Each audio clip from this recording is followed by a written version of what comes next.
তা আমি এখন বলছি, আপনি হয় ভুল প্রমাণ করবেন, নতুবা এটাকে মেনে নিবেন, নতুবা এটাকে মেনে নিবেন। এখন এটাকে বলা হয় মানবী, মানে এমন একটা বিষয়, জ্ঞান, যে জ্ঞানের সঙ্গে আপনি মাথা নত করা ছাড়া আপনার কাছে কোনো অপশনই নাই, কোনো অপশনই নাই। আপনি এটাকে যদি নাসাতে নিয়ে যান, নাসার বৈজ্ঞানিকদের কাছে এটা মুআজিজা, এটাকে কেউ ফেস করতে পারে না। আপনি ক্যামব্রিজ, অক্সফোর্ড, সেই কারণে পৃথিবীর কোন প্রান্তে যখন আমরা যাই দ্বীনের কথা বলার জন্য, বিশ্বাস করেন কখনো নিজেকে ছোট মনে হয় না। কারণ আমি যেই দুই ব্যক্তিকে নিয়ে যাচ্ছি, আমার শেখ সৈয়দ শাইখুল ইসলাম বলেছেন, বেটা কোথাও গিয়ে তোমার মাথা নিচে করতে হবে না। যেই কোন শক্তি, পরাশক্তি, কোন বৈজ্ঞানিক, কোন একেবারে টপ মডার্নের শিক্ষিত লোক, তার চোখে চোখ রেখে তুমি কথা বলতে পারবা। কারণ এক হাতে কোরআন, পৃথিবীর সবচেয়ে নির্ভুল গ্রন্থ, আরেক হাতে মুহাম্মদুর রাসূলুল্লাহ সাল্লাল্লাহু আলাইহি ওয়াসাল্লাম, খালকে খোদার মধ্যে সবচেয়ে উত্তম পুরুষ, সবচেয়ে উত্তম পুরুষ। সুতরাং আমার কিসের ভয়? আমি কেন নিজেকে ছোট মনে করব? কারণ আমি যেই জ্ঞানের কথা বলছি সেটা অ্যাফোর্ড করার ক্ষমতা কারো নাই। আমরা এই জায়গা থেকে সরে গেছি বিদায় সমস্যা হয়ে যায়। আমরা ঘন্টার পর ঘন্টা ওয়াজ করি, কোরআন থাকে না, এদিকের কথা সেদিকের কথা বলে আমাদের দিন শেষ হয়ে যায়, কোরআন আপন জায়গায় রয়ে যায়। আমি এই পুরো ব্যাকগ্রাউন্ডটা বলছি কোরআনকে আপনাদের একটু বোঝানোর জন্য। এটা আগেও বলেছি, যদি আমার বক্তব্য সামনের দিকে যাওয়ার কথা, কিন্তু একটু সামান্য ব্যাকগ্রাউন্ড আপনারা না বললে, যেহেতু আপনারা এই তো পূর্বে শুনেন নাই, কোরআন আর বেশ কিছু কথা বলেছে। যেমন কোরআন, আমি বলছি কোরআন কিছু হিস্ট্রি বলেছে, ইতিহাস।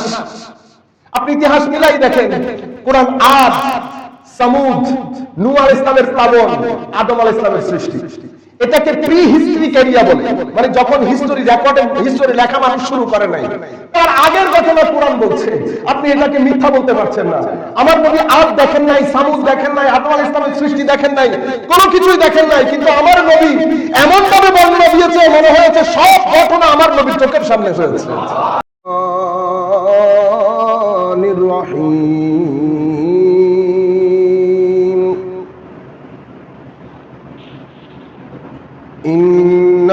ইন্নাল্লাহা ওয়া মালাইকাতাহু ইউসাল্লুনা আলান নবী ইয়া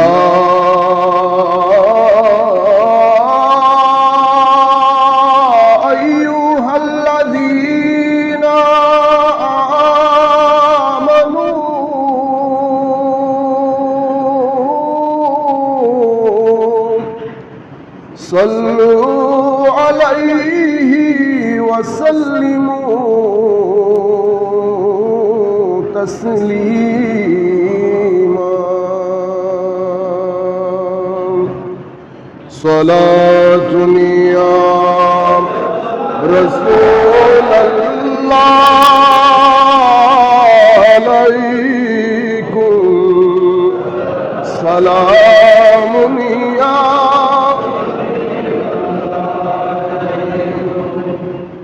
सुबह तैयबा में हुई बटता है बारां नूर का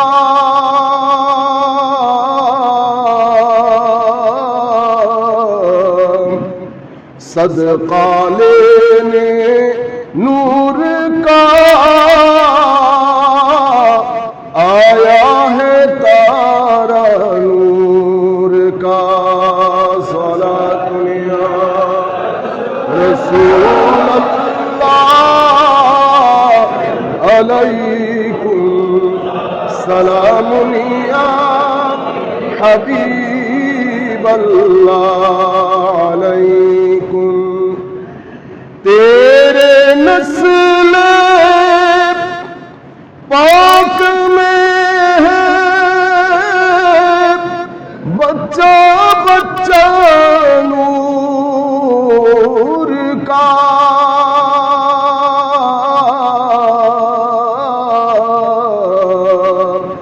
तू है आईने नूर तेरा सब घराना नूर का सलात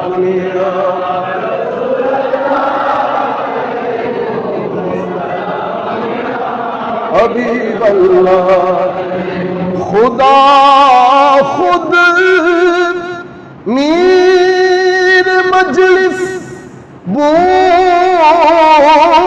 अंदर लामका खुसरू मोहम्मद सल्लल्लाहु अलैहि वसल्लम शम्मे माफिल बूद शब जाए के मनबूदम सलातुया अलैकुम अलैकुम।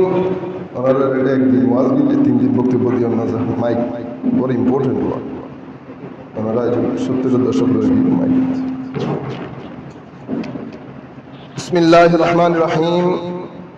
قال الله سبحانه وتعالى في القرآن الكريم ألف لام ميم ذلك الكتاب لا ريب فيه هدى للمتقين.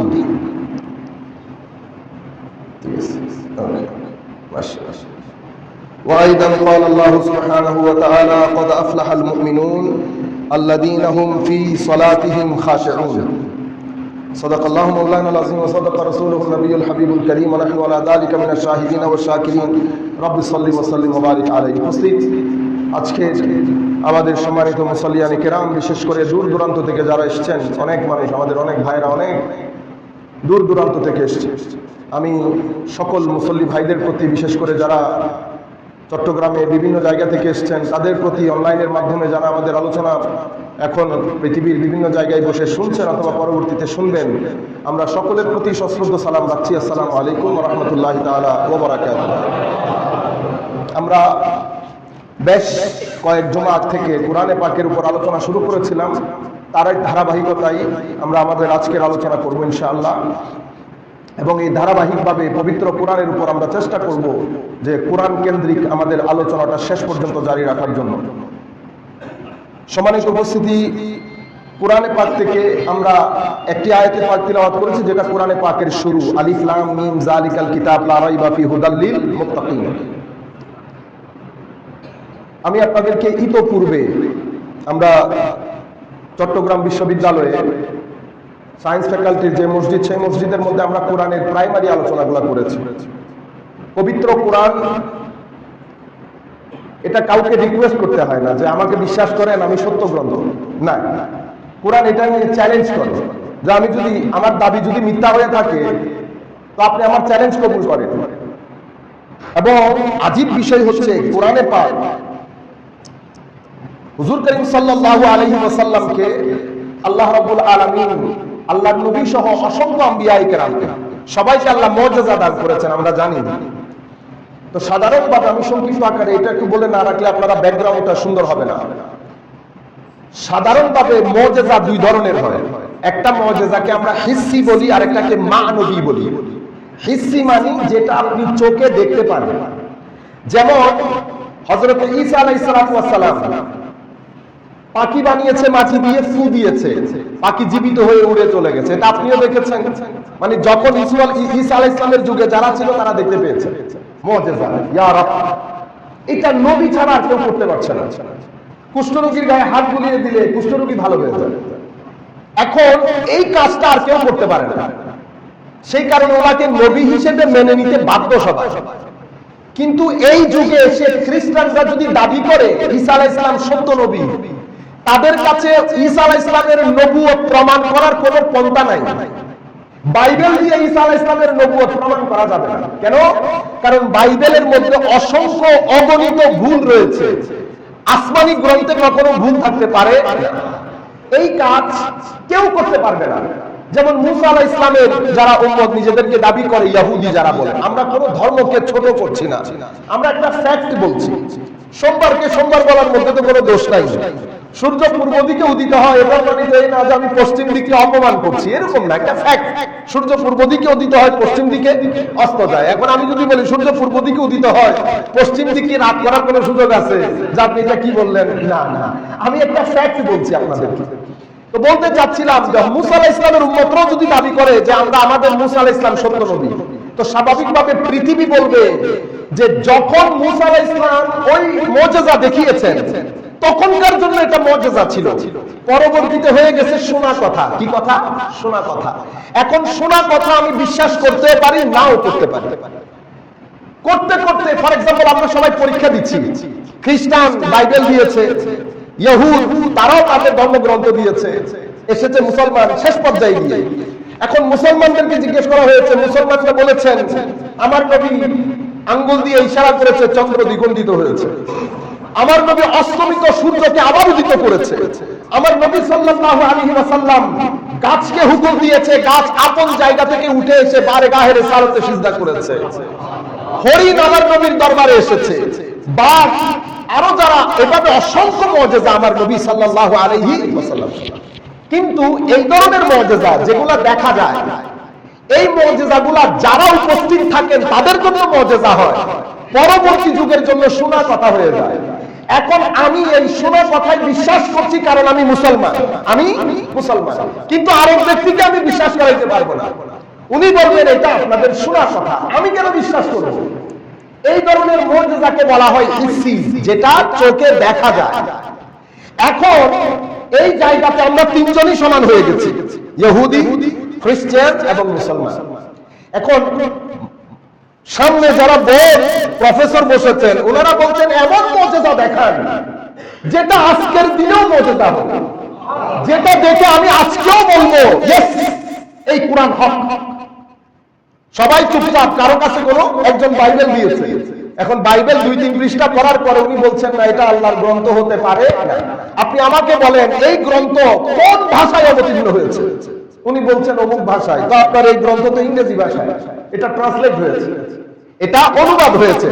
যিনি অনুবাদ করেছেন উনি ওনার ভাষায় অনুবাদ করেছেন। অনুবাদ কখনো মূল বইয়ের টেক্সট হয় না, নাম্বার 1।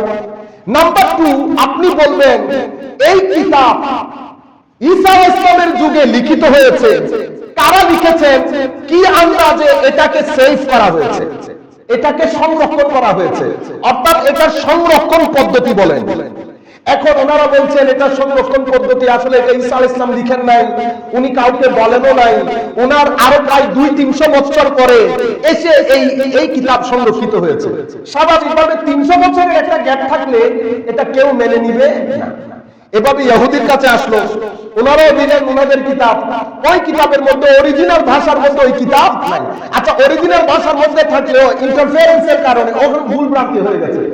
2 পৃষ্ঠার মধ্যে আমি তো উদাহরণস্বরূপ বলছি, একটা ঘটনার বলতে গিয়ে বলেছে এই ঘটনা সোমবার দিবাগত রাতে সংঘটিত হয়েছে। 17 নম্বর পৃষ্ঠায় গিয়ে একই ঘটনার কথা বলা হচ্ছে এটা রোববার দিবাগত রাতে।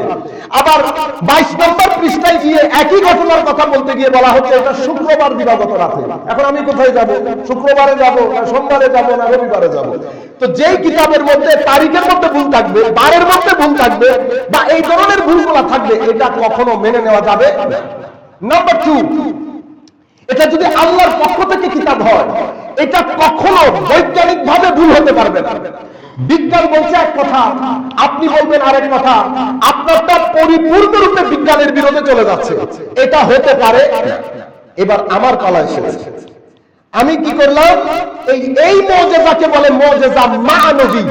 এটাকে কি বলে? মানবী। মানবী মানে এমন মুজিজা যেটা আমার নবীর যুগেও মুজিজা, যেটা আমার নবীর পরবর্তী যুগেও মুজিজা, আজকের যুগেও মুজিজা, কিয়ামতের আগের দিন সকালবেলা এটা মুজিজা।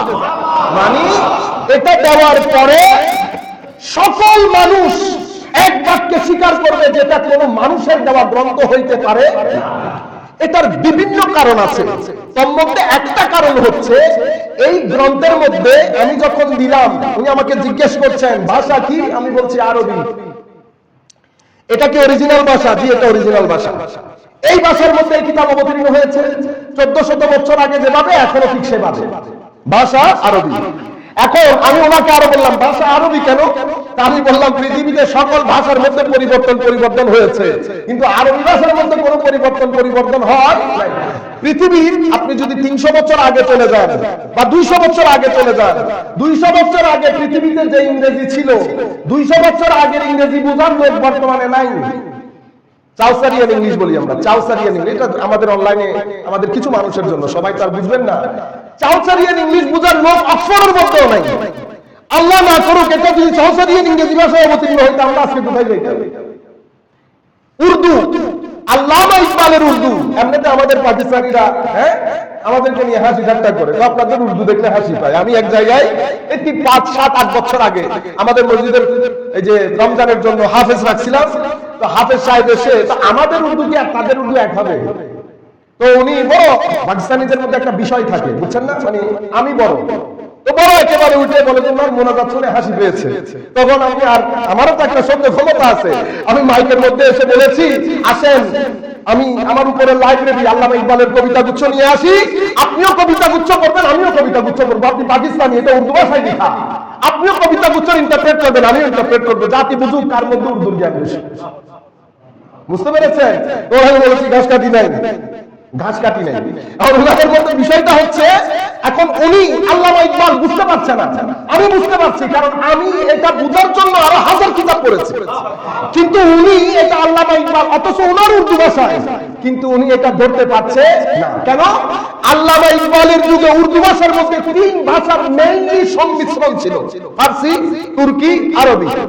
3 ভাষা একসাথে হয়ে উর্দু অনেক কঠিন হয়ে যেত, যেটা বুঝা সাধারণ পাকিস্তানির জন্য সম্ভব হয় না।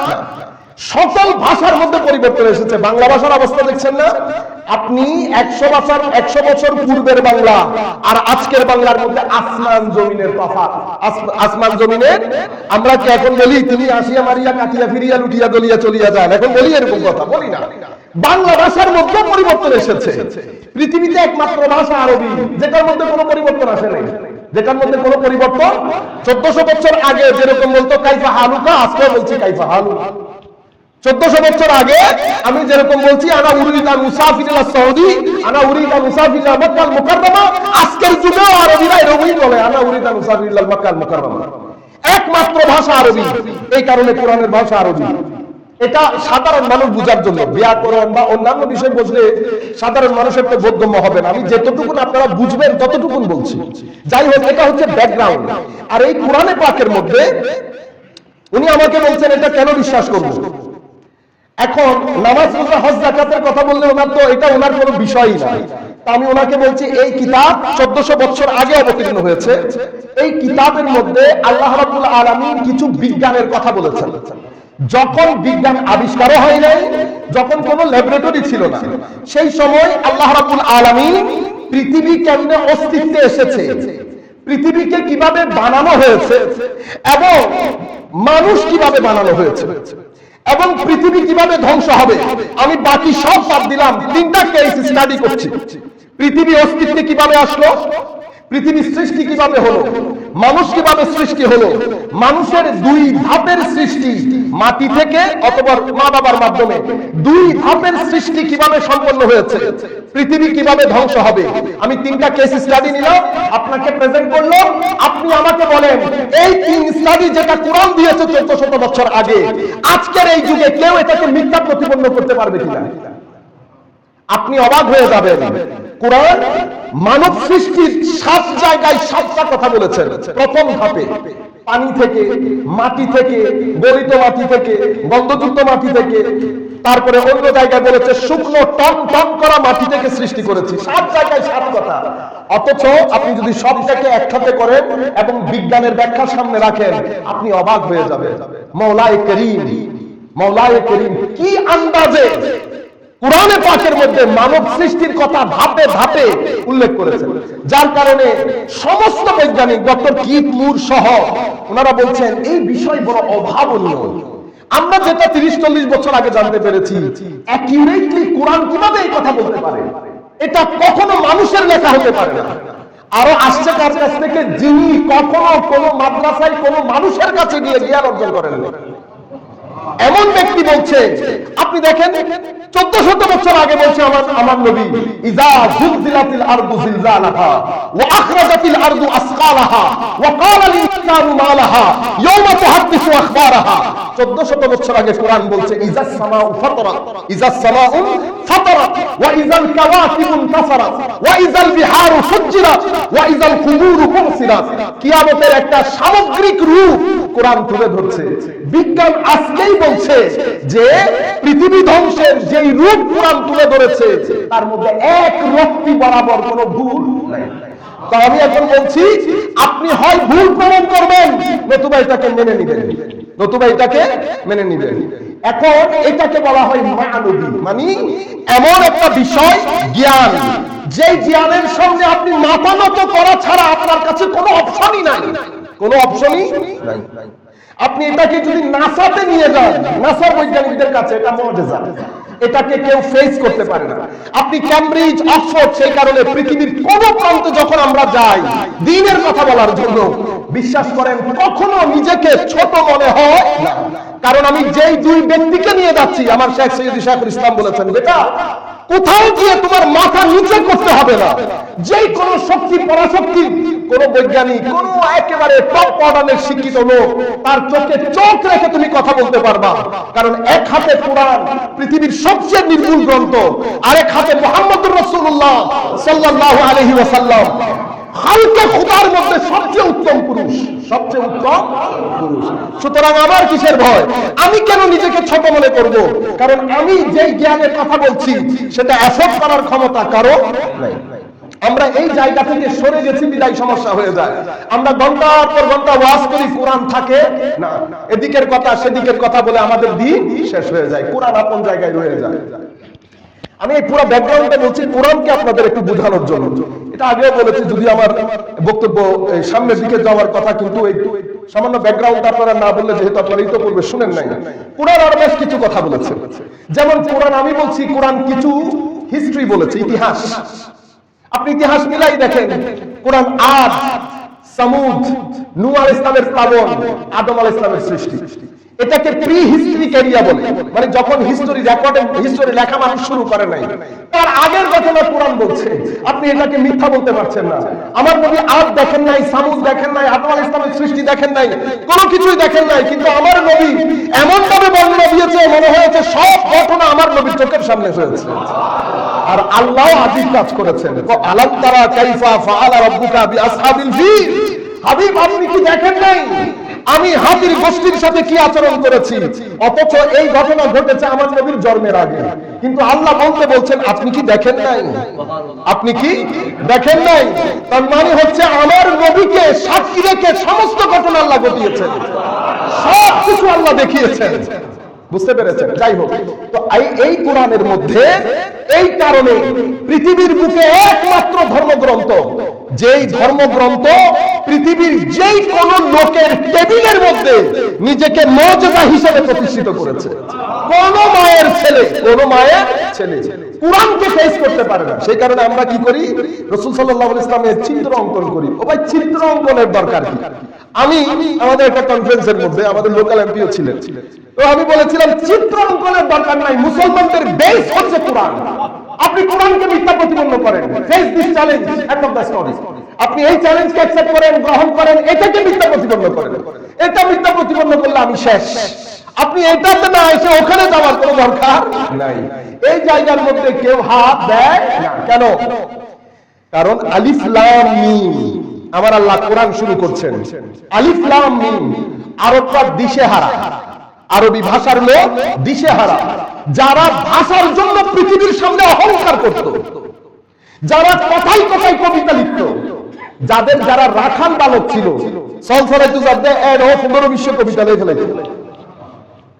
এরকম ভাষাবিদ, এরকম অলংকার ভাষার মধ্যে কথাই কথাই যারা কবিতা লিখে, মেষ চালক থেকে মেষ শাবক যারা চালাতো, তাদের থেকে শুরু করে বড়দের কথা নাই বললাম। আর তাদের আরো একটা বড় অহংকার হচ্ছে, তারা লিখে রাখাটাকে পছন্দ করতো না। কেন? তাদের এত প্রখর মুখস্থ বিদ্যা, বইয়ের পর বই। আজকের দিন পর্যন্ত আমরা আজহারে যখন গেছিলাম তখন দেখছি ছেলেরা কিতাব পড়ে কিতাব বিক্রি করে ফেলতো। ও বাপ, কেন? তো এটা পড়া হয়ে গেছে। ইন্না লিল্লাহ। আপনি যদি জিজ্ঞেস করেন না, দেখি বলেন তো 27 নম্বর পেজে কি আছে, গড়গড় করে পড়ে ফেলে।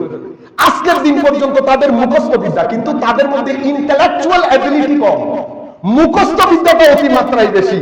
তো তাদের এই মুখস্থ বিদ্যার কারণে তারা লিখাটাকে পছন্দ করতো না। কেন? তারা মনে করতো লিখে তো যাদের গিলু কম, লিখে কারা যাদের গিলু কম, এই জন্য তারা লিখতো না, কথাই কথাই কবিতা আবৃত্তি করতো। সেই আরবদের সামনে আমার নবী বলছেন আলিফ লাম মিম, আরবরা চুপচাপ। আলিফ লাম মিম আবার কি জিনিস? আরবি ভাষার মধ্যে এই প্রথম আমার আল্লাহ শুরুই করছেন আলিফ লাম মিম। বলতে সুন্দর লাগে, ভালো লাগে, কিন্তু কেউ বুঝতে পারছে না আলিফ লাম মিম বলে আল্লাহ কি বুঝিয়েছে। আমার নবী প্রথম ধাক্কা দিয়েছেন আরবদেরকে, ভাষা নিয়ে এত অহংকারী। আমার আল্লাহ বলছেন আলিফ লাম মিম, বস গবেষণা করো। সেই যুগ থেকে এই যুগ পর্যন্ত পৃথিবীর সমস্ত মেধাগুলা পড়েছিল আলিফ লাম মিমের পেছনে। আজকেও বলছে আলিফ লাম মিমের আসল অর্থ আল্লাহ, আল্লাহ রাসূল ভালো জানেন, কারণ আমার নবী আলিফ লাম মিমের অর্থ বলে যায় নাই। এটাকে আমরা বলি হুরুফে মুকাত্তাআত, মানে বিচ্ছিন্ন কিছু হারফ, কিছু অক্ষর। আমার আল্লাহ শুধু এই সূরার শুরু আলিফ লাম মিম বলেন নাই, অনেক জায়গার মধ্যে কাফ হা ইয়া আইন সাদ, ইয়াজি কাফ হা ইয়া, এটা অক্ষর, কিন্তু আপনি দেখেন পড়ার সময় কত দারুণ লাগে। ইয়াসিন, আপনি দেখছেন শুনতে খারাপ লাগে না, বারবার আপনার পড়তে ইচ্ছে করে, কিন্তু ইয়াসিন পরে আরেকটা একজন আরেকজনের চেহারা তাকিয়ে থাকে। ও ভাই ইয়াসিন কি জিনিস? কফ শুরু আয়াতে, কফ আরবরা পিছনে পড়ে আছে, নুন তাহা, এগুলা আয়াতের শুরু, এগুলা শব্দ না, অক্ষর। তো এই অক্ষরগুলোকে আমরা বিচ্ছিন্ন অক্ষর বলি। সেই যুগ থেকে এই যুগ পর্যন্ত সমস্ত বড় বড় ইন্টেলেক্ট ব্যাখ্যা প্রত্যেকে চেয়েছে এটার একটা অর্থ করার জন্য, কিন্তু শেষ বাক্য হচ্ছে এটার অর্থ আল্লাহ এবং রাসূল ভালো জানেন। আরবদের উপর প্রথম ধাক্কা। দ্বিতীয় ধাক্কা পড়েছে জালিকাল কিতাব, বলা হচ্ছে এই কিতাব। এই কিতাবকে আল্লাহ বলেছেন আল কিতাব। আলিফ লাম মিম আরবির মধ্যে ব্যাকরণের কিছু বিষয় থাকে। আল কিতাব মানে এমন কিতাব যেটা স্বয়ং সম্পূর্ণ, যেটা যে কোনো একটা নির্দিষ্ট বিষয়কে ডিল করে না। যদিও এটা অবতীর্ণ হয়েছে নির্দিষ্ট একটা বিষয়ের জন্য, কিন্তু এই কিতাবের মধ্যে আপনি সকল কিছু খুঁজে পাবেন। আল কিতাব মানে একটা পরিপূর্ণ গ্রন্থ।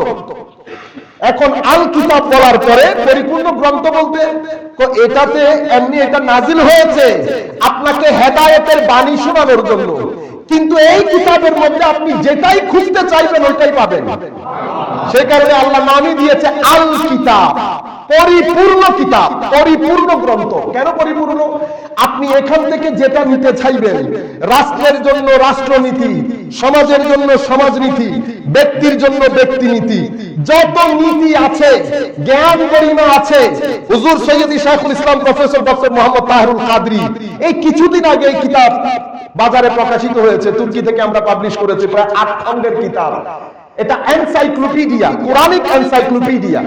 এই কিতাবের মধ্যে উনি পবিত্র কোরআন থেকে প্রায় 22,000, আমি যদি ভুল না করি, ক্যালকুলেশনের মধ্যে কিছু ভুলও হতে পারে, উনি কোরআনের আয়াত থেকে 22,000 রকমের জ্ঞানের কথা ওই কিতাবের মধ্যে তুলে ধরেছেন।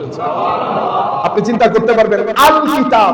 পৃথিবীর মধ্যে আপনি কেউ যখন কোনো বই লিখে একটা নির্দিষ্ট বিষয়ের উপর লেখে, কেমিস্ট্রির উপর হলে কেমিস্ট্রি, ফিজিক্সের উপর হলে ফিজিক্স, অর্থনীতির উপর হলে অর্থনীতি, কিন্তু কোন কিতাব আল কিতাব না।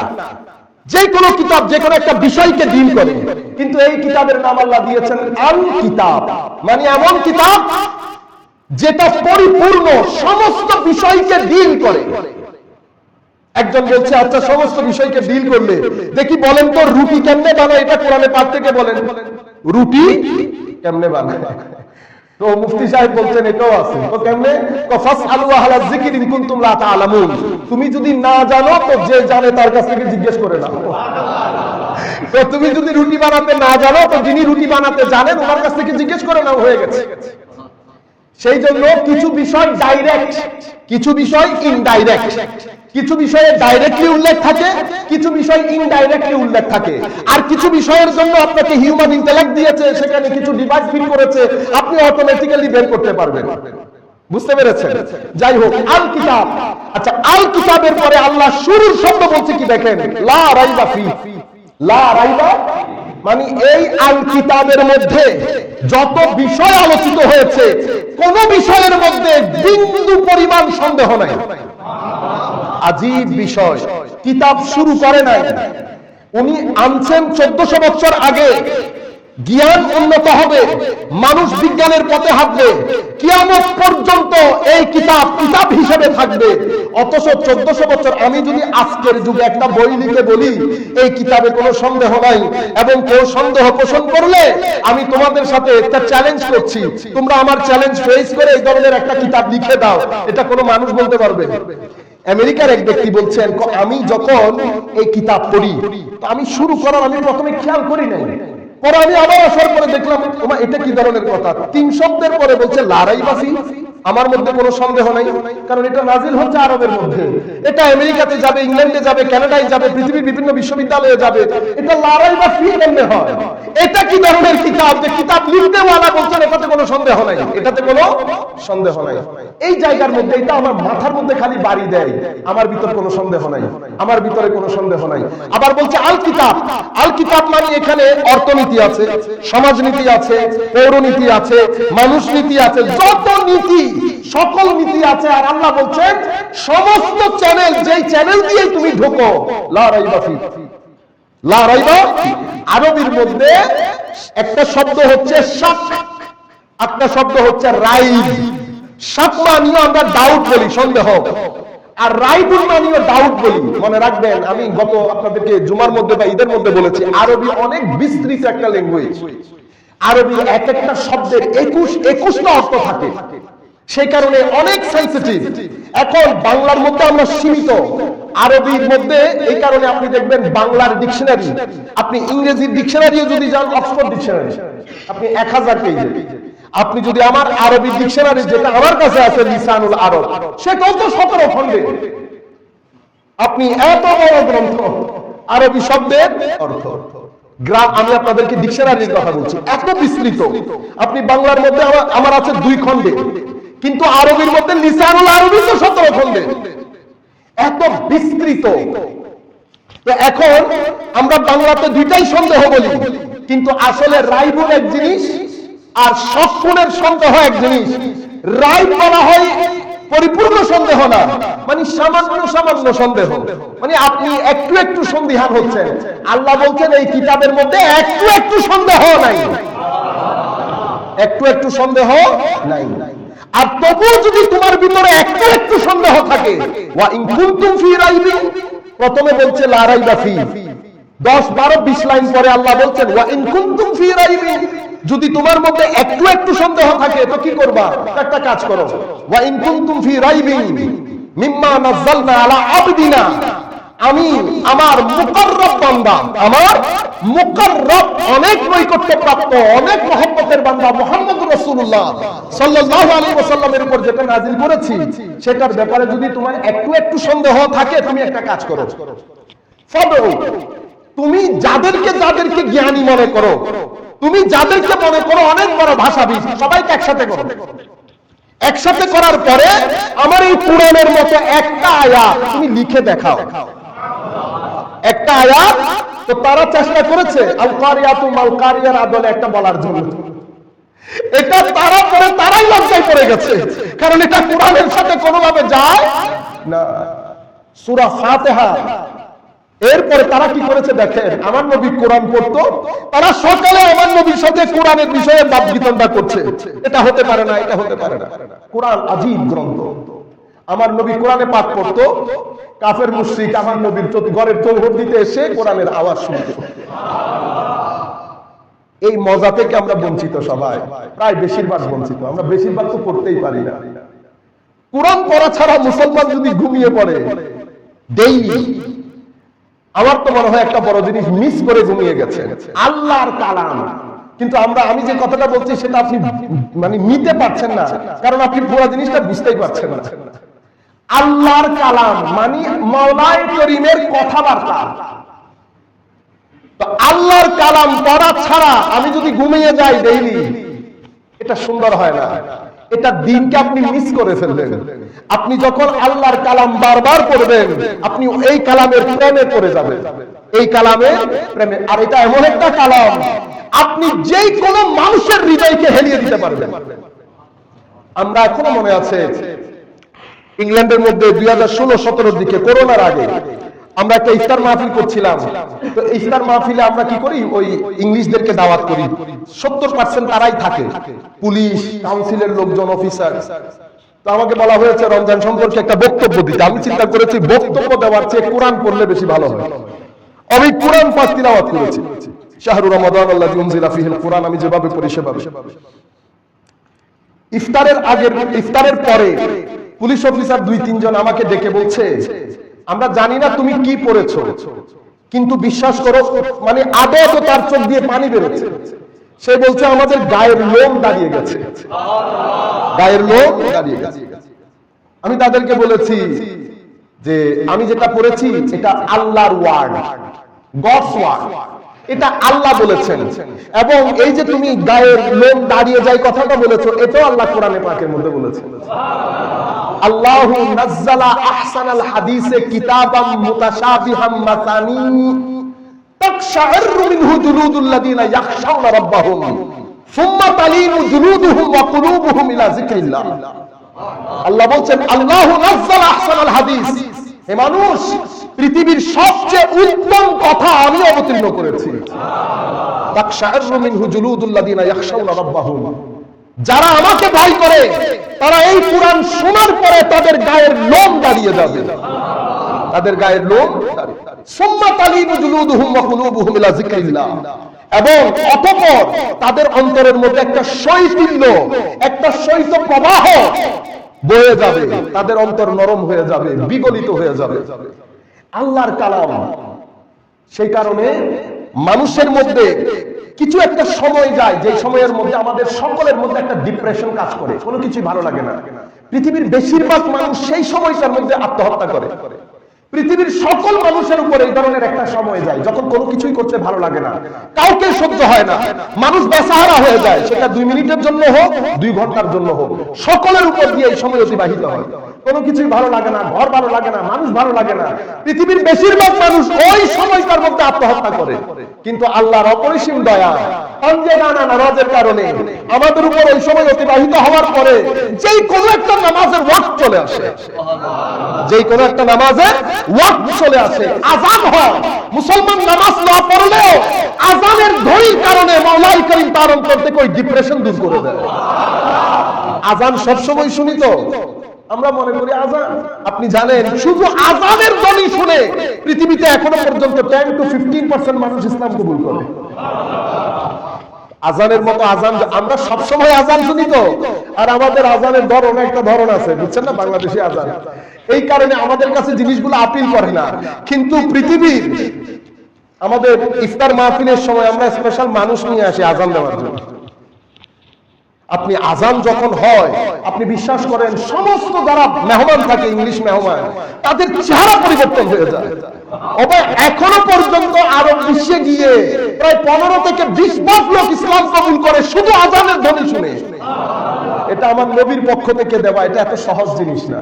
আপনি যখন দিল থেকে, যেন আল্লামা ইকবাল বড় দারুণ বলেছেন, তো দিল সে জো বাত নিকলতে हैं असर लगते हैं पर नहीं ताकात परवाज रखते हैं। দিল থেকে যখন কথা বের হবে আরেকটা দিল বিদীর্ণ করে বের হয়ে যাবে। আপনি জবান থেকে কথা বললেন জবান পর্যন্ত, দিল থেকে যখন কথা বলবেন আরেকটা দিলকে বিদীর্ণ করে বের হয়ে যাবে। এরপরে বলেছেন হর নেহি তাকাত পরওয়াজ রাখতা है। তো এটা, এই কথাগুলোর মধ্যে পাখা না থাকলেও এটা আকাশে উড়ে বেড়ায়, আকাশে উড়ে বেড়ায়। তা আমি আপনাদেরকে বলতে চাচ্ছিলাম যে এই প্রত্যেক জিনিসের একটা তাসির। তো আরবরা কি করতো, আমার নবীর ঘরের চৌহর দিতে দাঁড়িয়ে কোরআনে পাক শুনতো, কোরআনে পাক। একজনের সাথে আরেকজন দেখা হলে আবার লজ্জায় পড়ে যেত। তারপরে কি বলতো, ঘরের মধ্যে এসে ছেলেদেরকে বলতো, খবরদার এই কোরআনের আওয়াজ কোনোভাবেই যেন তোমাদের কানে না যায়, লা তাসমাউ লিহাযাল কুরআন, এই কোরআন শুনবা না। কেন? কোরআনের মধ্যে জাদু আছে। তারপরে কি বলে, এই ব্যক্তি জাদুঘর, এই ব্যক্তি জাদুঘর। এটা নির্দিষ্ট একটা মাইন্ডসেট নিয়ে এসেছে আমাদের ছেলেদেরকে ধ্বংস করে দেওয়ার জন্য। আমার নবী কি করতেন? কোরআনে পাঠ করতেন। ইকরা বিসমি রাব্বিকাল্লাযী খালাক খালাকাল ইনসানা মিন আলাক ইকরা ওয়া রাব্বুকাল আকরাম আল্লাযী আল্লামা বিল কলম আল্লামাল ইনসানা মা লাম ইয়ালাম। এতটুকুন বলেছে আরবের ঘরগুলা কাঁপুনি শুরু হয়ে গেছে। আরবের বাবারা ছেলেদেরকে বলছে কানে আঙ্গুল দিয়ে রাখো, কোরআন শুনিও না। এই ব্যক্তি জাদুঘর। কেন? কোরআনের আওয়াজ মানুষের অন্তরকে বিদীর্ণ করে ফেলে। কালামে ইলাহি, কালামে ইলাহি। আমার আল্লাহ বলছেন ওয়ালাউ আনজালনা হাযাল কুরআন আলা জাবালিন লারাআইতাহু খাশিআন মুতাসাদ্দিআন মিন খাশিয়াতিল্লাহ ওয়া তিলকাল আমসালু নাদরিবুহা লিন-নাস লাআল্লাহুম ইয়াতাফাক্কারুন। কোরআনকে এত হালকা মনে করিও না বান্দা। এই কোরআন যদি আমি পাহাড়ের উপর রাখতাম, লারাআইতাহু খাশিআন মুতাসাদ্দিআন মিন খাশিয়াতিল্লাহ, তোমরা দেখতা পাহাড় রুইয়ের মতো উড়তো এবং পাহাড় বিধ্বংস হয়ে যেত খৌফ এবং খাশিয়াতে ইলাহির কারণে। এটা এত সহজ জিনিস না। আমি ইচ্ছা করলে এই কোরআনকে অনেক জায়গায় দিতে পারতাম, কিন্তু আমি এই কোরআনকে মানুষের জন্য সিলেক্ট করেছি। কেন? কারণ মানুষের ভিতরে আমি একটা বর্তন রেখেছি, কলব, যার নাম কি নাম? কলব। এই কলবের ভিতরে মানুষ বাইরে থেকে দেখতে অনেক বিভিন্ন, অনেক একেবারে জীর্ণ শীর্ণ মানুষ, কিন্তু এই কলবের কারণে মানুষ নিচে থাকলেও মানুষের মর্যাদা ফেরেশতার মধ্যে গিয়ে থাকে, যারা সবসময় আল্লাহর মজলিসের মধ্যে থাকেন। কেন? এই ভিতরের কলবের কারণে। কলবের ভিতরে মওলাই করিম একটা খাস রহমত দান করেছেন। এটা এমনিতে একেবারে টলেমলে, কিন্তু এটা এত শক্ত, এটা কোরআনের বাণীকে ধারণ করতে সক্ষম।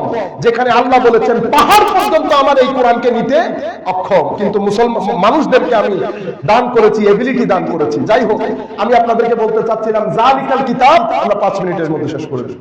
জালিকাল কিতাব লা রাইবা ফি। যদি সন্দেহ, সামান্য সন্দেহ থাকে, তো তোমরা একটা কাজ করো, তোমরা যাদেরকে পারো সবাইকে একত্রিত করো।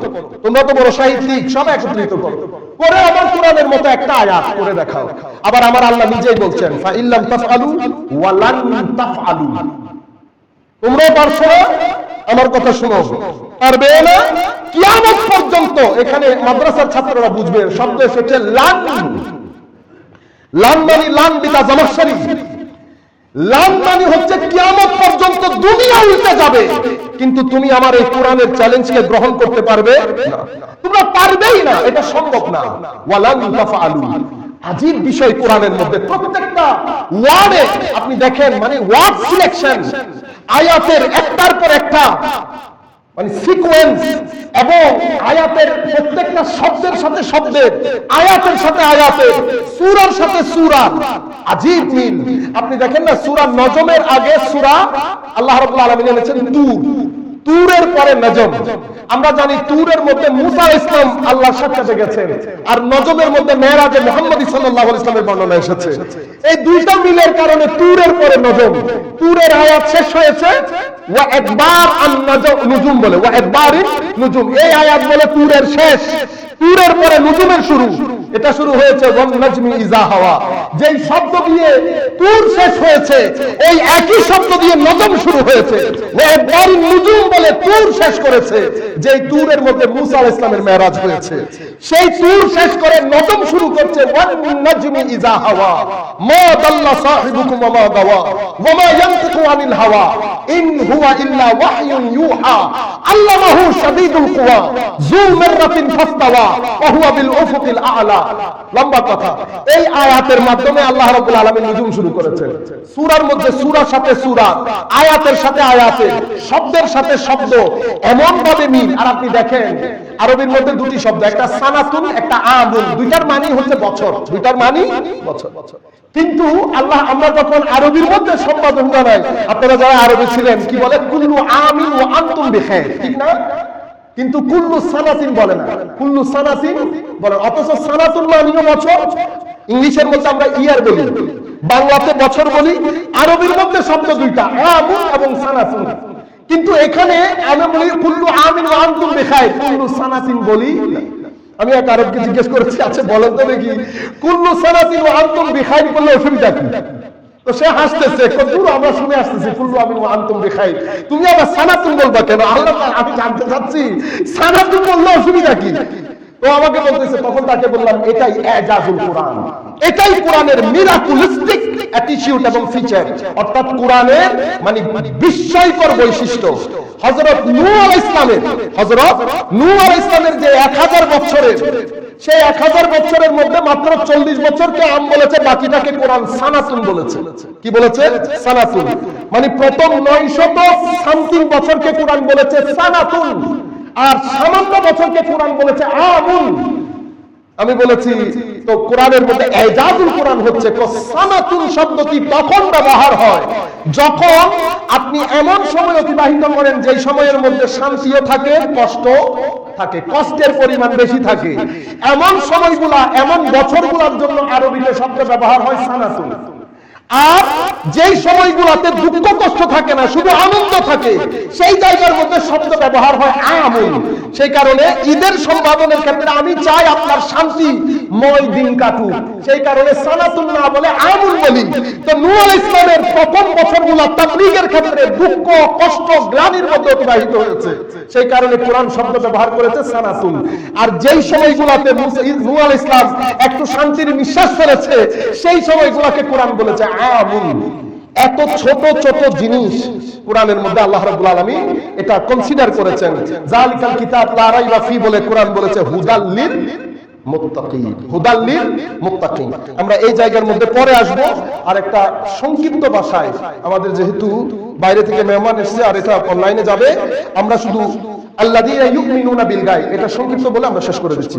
কোরআনের মধ্যে আল্লাহ রাব্বুল আলামিন মুমিনদের পরিচয় তুলে ধরতে গিয়ে বলেছেন যে মুমিনরা কারা? আল্লাযীনা ইউমিনুনা বিল গায়ব, যারা গায়বে বিশ্বাস করে। এটা আরেক বড় পরীক্ষা আমাদের জন্য। এখন প্রশ্ন হচ্ছে গায়ব কেন? আমরা যা কিছু বিশ্বাস করি কোনোটাই দেখা যায় না। আল্লাহ, রাসূল, কবর, হাসর, কিয়ামত, তাকদীর কোনো কিছুই দেখা যায় না। এখন আপনারা প্রশ্ন করতে পারেন এমন কেন?